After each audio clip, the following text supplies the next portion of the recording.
Jumapili jioni akiwa amelala kwenye kitanda chake hoi hospitalini kwa maumivu mengi.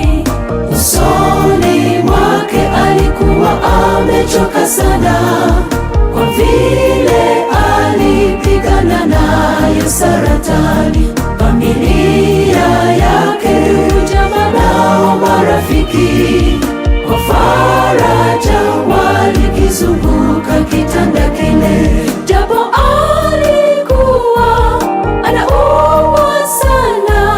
Tumaini lake kamwe halikuyumbishwa, ndipo akanena maneno ya mwisho huku akiaga dunia akisema, nimepiga vita vizuri narwanye intambara nziza, narinze ibyo kwizera, nimeilinda imani, hivyo nimewekewa taji ikamba ryo gukiranuka, nzambikwa n'impanuka y'uruhu rw'imiruho yose. Tusipoonana tena katika maisha ya ulimwengu, yapo makao yetu ya milele tuloandaliwa mbinguni, ambako hakuna shida, taabu wala dhiki. Ahidiwa hamtakosa pale. Tusipoonana tena katika maisha ya ulimwengu, yapo makao yetu ya milele tuloandaliwa mbinguni, ambako hakuna shida, taabu wala dhiki. Ahidiwa hamtakosa pale.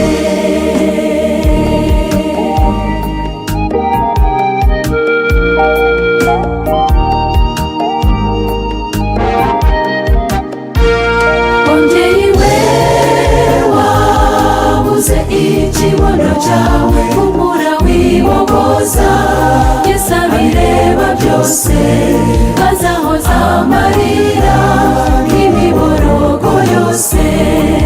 Umva nawe wabuze umukundwa mwashakanye, komerera mu Mwami kuko azi intimba yawe.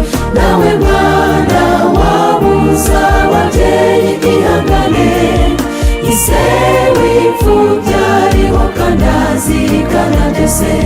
Imirimo yacu ku isi ntirangira, Umukiza Yesu we utanga ubugingo, azaza akureho umubiri icyaha, urupfu narwo ruza kubaho by'iteka, kandi intambara nziza mukundwa, piga vita kikamilifu na uilinde imani, guma mu byize biteka, ikamba liraguteguriwe, taji ya haki juu mbinguni.